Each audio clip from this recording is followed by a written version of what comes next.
Ako si Binibining Rubian G. Frante LPT at ngayon ay tutungo tayo sa ating aralin sa Araling Panlipunan.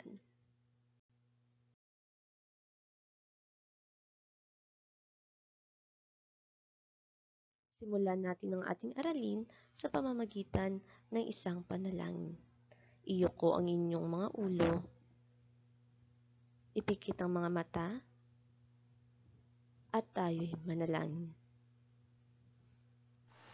Manalangin po tayo.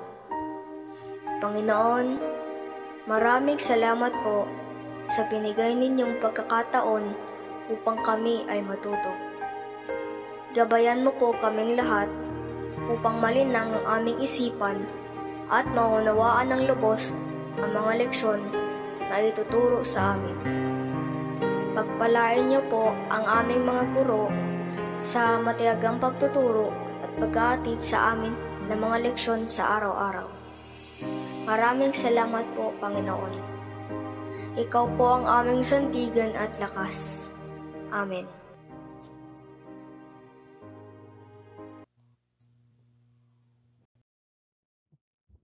Ang kaunlaran ng komunidad ay tungkulin ng bawat isa.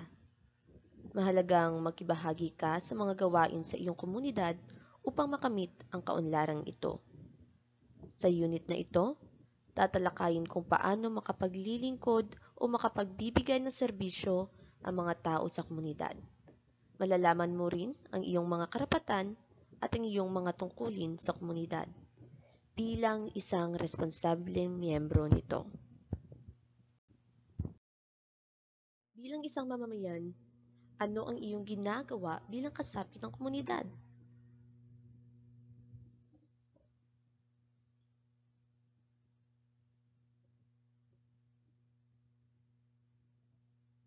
Maaaring ikaw ay nag-aaral ng mabuti para higit na mas makatulong ka sa iyong komunidad balang araw.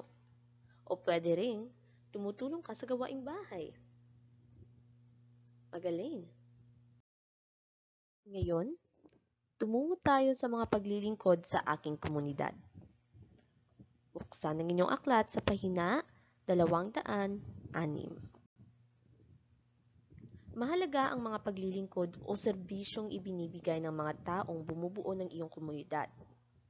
Sa pamamagitan ng mga ito, natutugunan ang mga pangangailangan ng mga tao.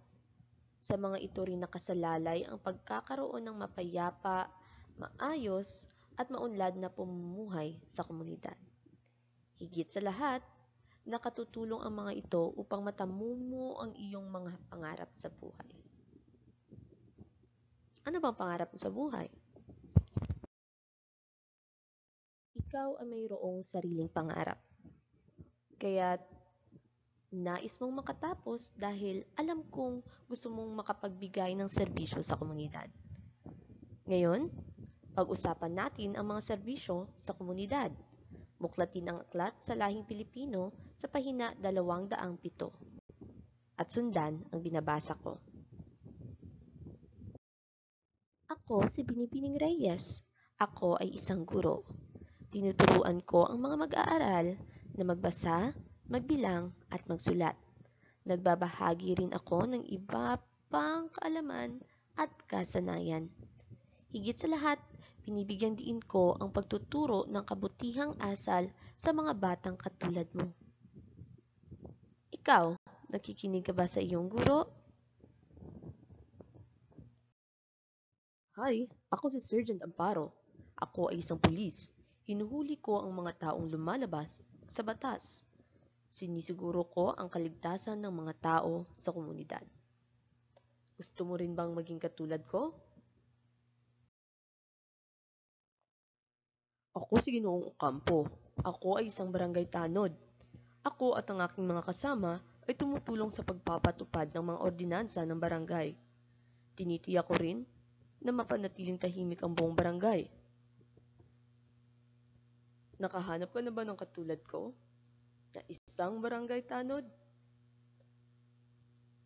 Ang tanod ay itinatalaga ng kapitan ng barangay upang tumulong sa pagpapanatili ng kaayusan sa barangay.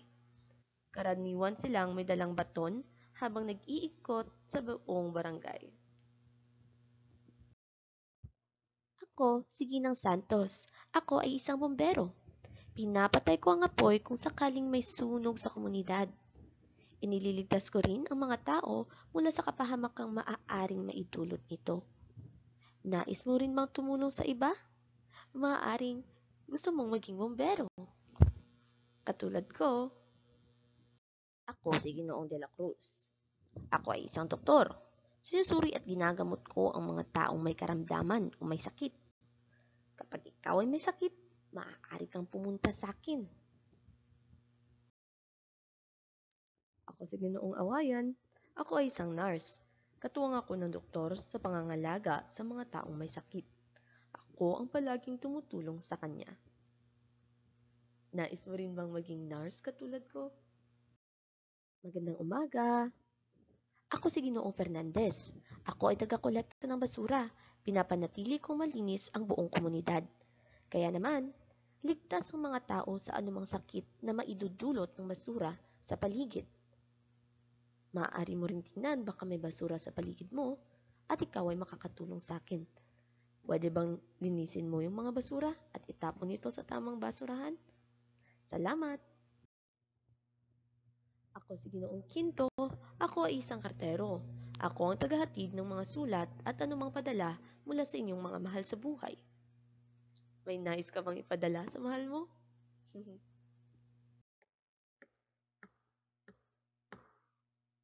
Ako si Ginoong Bulanyo. Ako ay isang karpentero. Tumutulong ako sa paggawa ng mga bahay, gusali at iba pang estruktura. Inaayos ko rin ang mga sirang bahagi ng iyong tahanan.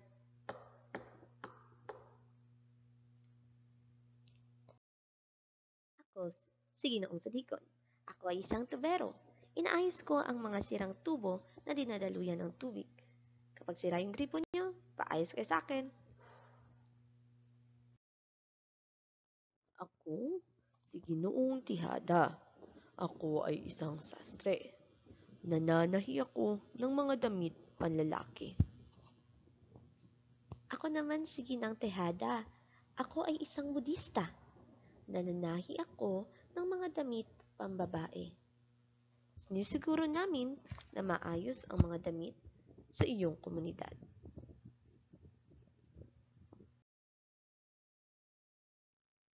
Ako si Ginong Gonzales. Ako ay isang tsuper. Nagmamaneho ako ng jeep. Inihahatid ko ang mga pasahero sa kanilang paroroonan. Ako si Ginoong Morales. Ako ay isang panadero. Gumagawa ako ng tinapay, cake, at marami pang iba. Alam kong nagugutom ka na.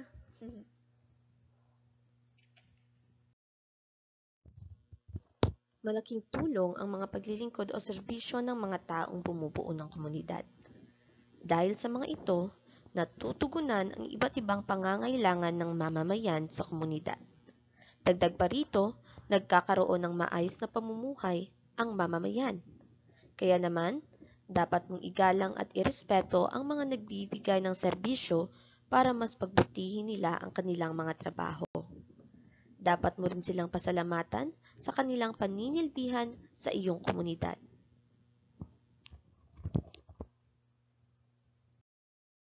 Subukan natin kung kaya na ba ninyong sagutin ang mga tanong at kung alam nyo ba ang aking itinuro. Kaya kunin ang kwaderno sa aralpan at lapis. Lagyan ng bilang 1 hanggang 5. Pwede mong ihinto ang video na ito at ipagpatuloy kung ikaw ay handa na.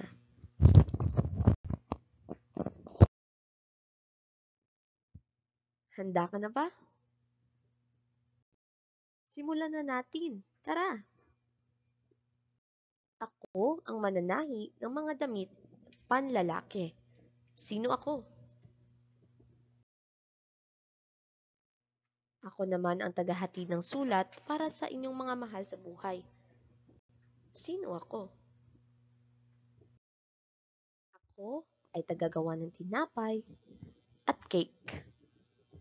Sino ako?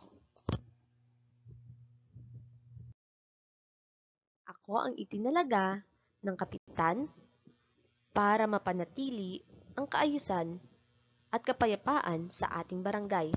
Sino ako? Ako naman ay mananahin ng mga damit pambabae. Sino ako? Tingnan na natin ngayon kung tama ba ang mga sagot mo. Ako ang mananahi ng mga damit panlalaki. Sino ako? Ako naman ang tagahatid ng sulat para sa inyong mga mahal sa buhay. Sino ako? Ako ay tagagawa ng tinapay at cake. Sino ako? Ako ang itinalaga ng kapitan para mapanatili ang kaayusan at kapayapaan sa ating barangay. Sino ako?